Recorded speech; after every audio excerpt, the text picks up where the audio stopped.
따라서 예수님의 부활.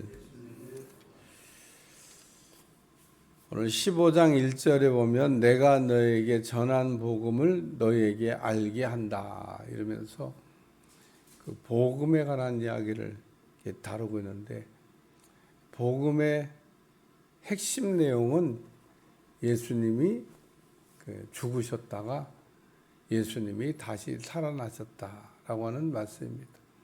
부활에 관한 말씀이 성경 외에 다른 곳에도 있나? 다른 곳에는 없습니다. 성경에만 부활에 관한 말씀이 있습니다.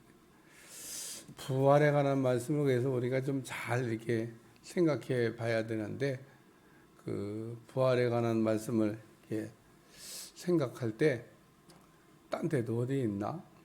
다른 종교에도 부활을 얘기하나? 다른 종교에 부활 얘기하는 데 없어요. 성경에만 부활에 관한 말씀이 나오고, 성경에만 부활에 관한 말씀을 이렇게 증거하고 있습니다. 바울은 복음을 이렇게 전했다고 이야기하는데, 그러니까 복음이 뭔가 이런 생각을 이렇게 할 때마다 복음이 예수님이고 예수님이 복음이다. 예수님 외에 복음이 있나? 예수님 외에는 복음이 아니에요. 우리가 예수님이 복음인데 자꾸 예수님을 우리가 잃어버리게 되면 결론적으로 복음을 잃어버리게 되는 겁니다. 사도 바울이 갈라디아 지방에 이렇게 가서 복음을 전했는데, 이 사람들이 복음을 받고 기뻐하다가 율법을 이야기하니까 복음에서 율법으로 가버렸습니다. 그러니까 율법을 가지고 살다가 복음을 받았는데 다시 또 율법으로 돌아갔습니다. 어떻게 이런 일이 있을 수 있나? 그러니까 복음이 뭔지를 잘 모르면 복음을 붙들고 있다가 자꾸 복음을 잃어버리게 된다, 그런 얘기입니다.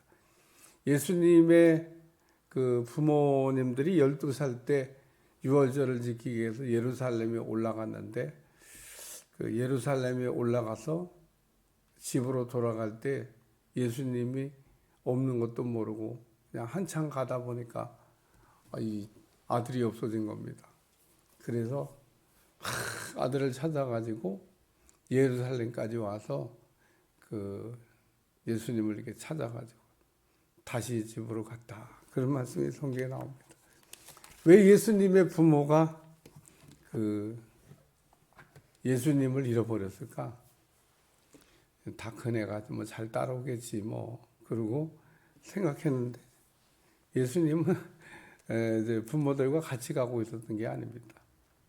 근데 모처럼 시골 나사렛 동네에서 요즘 우리가 서울에 구경 왔는데 얼마나 볼 게 많겠어요. 그리고 6월절 대목 아닙니까? 그냥 사람들이 막 인산으로 모였는데 세상 구경 하고 가다 보니까 그냥 아들이 없어진 겁니다. 오늘 우리도 예수님이 나와 함께 있는 줄로 이렇게 생각하는데 한참 가다가 어머, 예수님이 없네, 이런 분들이 있을 수 있다는 겁니다. 오늘 말씀의 포인트는 3절 말씀, 한번 3절과 4절 말씀 우리 2절만 우리 읽고, 목사님 포인트가 있다 그러는데 뭐가 포인트인지 읽으면서 찾아보시고, 읽으면서 이게 보여야 돼요. 3절과 4절 같이 읽습니다. 시작. 내가 받은 먼저 너에게 전하노니 이는 성경대로 그리스도께서 우리 죄를 위하여 죽으시고 장사 지낸 바 되었다가 성경대로 사흘 만에 다시 살아나사.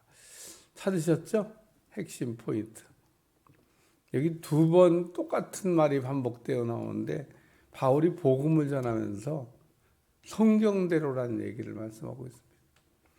이 복음은 사도 바울이 뭐 지어내어 가지고 소설 쓴 게 아니다, 그런 얘기입니다. 오늘 성경을 가지고 소설 쓰는 분들이 많습니다. 그러니까 성경을 가지고 소설 쓰면 안 되는데 세상에는 뭐 성경 갖고 소설 쓴 분들이 많아요. 그래가지고 노벨상도 받았습니다. 뭐 노벨상 받았다 그래갖고 뭐 대단한 내용이 그 안에 들어있는 줄 알고 읽어보시면 에이, 뭐 다 성경 안에 들은 내용이네. 여러분이 이렇게 그 책을 읽고, 그러니까 그 책에 감동스러운 내용이 있을 거 아니에요? 이렇게 막 노벨상 받았는데 이렇게 해서 줄여가지고 꽉 짜서 알맹이가 뭔가 추려보면 다 성경에 있는 얘기예요. 성경 외에 얘기가 없습니다. 오늘 복음도 그 성경 안에 있어야 된다는 겁니다. 여기 성경대로 그리스도께서 우리 죄를 위하여 죽으시고, 그러니까 지금 고린도 교회 성도들에게 예수님이 우리를 위하여 죽으셨는데 이게 성경에 있는 대로, 성경 말씀대로. 이 성경대로라는 얘기는 신약 성경을 얘기하는 게 아니에요. 구약 성경을 얘기하는 겁니다. 그러니까 사도 바울이 복음을 전할 때도 구약 성경은 있었습니다. 신약 성경은 그 후에 만들어진 거예요. 사도들이나 뭐 예수님의 제자들이 막 복음을 전할 때 신약 성경이 있었냐? 없었습니다. 그때는 다 성경식이 구약 성경만 가지고 얘기하는 겁니다. 여기 성경대로라는 얘기는 구약 성경을 얘기하는 거예요. 왜냐면 예수님이 오셨을 때도 구약 성경은 있었으니까. 예수님이 가버나움에서 성경을 이렇게 펼쳐가지고 그 말씀을 전하셨는데 그때 펼쳐놓고 하셨던 말씀이 이사야서입니다. 이사야서의 성령에 관한 말씀을 이렇게 찾아 놓으시고 예수님께서 말씀을 하셨죠. 여기도 성경대로 그리스도께서 우리 죄를 위하여 죽으시고 예수님이 우리를 위하여 십자가에 대속하신다라는 내용이 성경에 나온 내용이라는 겁니다. 이 내용을 어디 뭐 소설 써가지고 지금 얘기하는 게 아니고 이거 구약 성경에 다 하나님께서 미리 말씀해 놓으신 것이다. 그래서 성경대로 그리스도께서 우리 죄를 위하여 죽으시고 예수님이 왜 죽으셨어요? 죄의 문제를 해결하려고 죽으신 거죠. 만약에 우리 스스로 죄의 문제를 해결할 수 있다든지 한 사람이라도 해결한 사람이 있다 그러면 그럼 예수님께서 이렇게 우리 죄를 위하여 죽으시고 우리 죄를 위하여 죽으실 필요가 없습니다. 왜냐하면 그 한 사람이 할 수 있는 일을 다른 사람들이 왜 못하냐는 겁니다. 못한 사람이 나쁜 사람인 거죠. 가끔 우리가 학교에도 공부하면 이렇게 만점을 맞는 100점 맞는 아이가 있습니다. 근데 어떤 아이들은 100점 못 맞아요. 뭐 80점도 맞고 70점도 맞고. 근데 예를 들면 100점을 못 맞는다고 모르지만 100점 맞는 애가 있는 겁니다. 뭐 수능 시험 봐도 그냥 만점을 맞는 학생이 가끔 있는 겁니다. 뭐 많지는 않지만. 할 수 있는 거다 그런 얘기입니다. 구원에 관한 부분도 우리 인간이 할 수 있으면 예수님이 오실 필요가 없다. 우리가 안 되니까 예수님이 오셔서 우리 죄를 위하여 죽으시고 십자가의 대속의 은혜를 주셨다. 두 번째는 성경대로 사흘 만에, 성경에 사흘 만에 살아난다고 예언이 되어 있다. 장사 지낸 바 되었다가 성경대로 사흘 만에. 그래서 예수님이 부활하실 것에 관한 말씀도 이것도 성경에 나온 말씀이라는 겁니다. 예수님이 왜 부활하셔야 되냐? 예수님이 이렇게 죽으셨는데 죄인들은 죽으면 부활을 안 해요. 의인들은 부활한다고 하는 구약성경의 아주 중요한 그 내용 말씀 가운데 하나가 의인의 부활입니다. 의인. 구약성경에도 여러분들 읽어보시면 의인은 부활한다. 그 의인은 부활한다는 말씀이 예수님에게서 이루어졌다는 겁니다. 예수님이 십자가에 죽으셨는데 사흘 만에 살아나셨어요. 그래서 이 부활이라고 하는 말을 그 헬라어로 얘기하면 에게로라고 하는 말. 자동사가 아닙니다. 수동사입니다. 자동사와 수동사가 왜 중요하냐?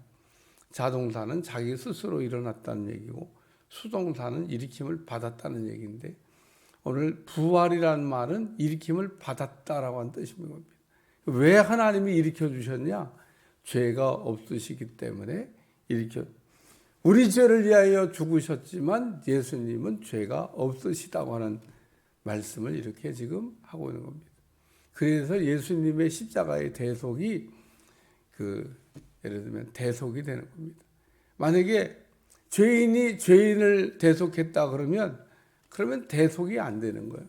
그렇게 만약에 얘기하면 감옥에 간 어떤 사람이 내가 이 감옥에 있는 사람들의 모든 죄를 내가 대신 짊어질 테니까 이 사람들을 다 용서해 주셔. 그러면은 용서가 되냐는 겁니다. 용서 안 됩니다. 그 왜 용서 안 되냐? 아니 자기 죄 값으로 자기가 지금 감옥에 갇혀 있는데 무슨 누구 죄를 대신한다고 해요. 그러니까 죄 없는 사람이 남의 죄를 대신한다 그러면 모를까. 근데 죄값도 우리가 보면 벌금도 있고 구금도 있고 사형도 있는데 우리의 죄값이 벌금이나 구금이 아니라는 겁니다.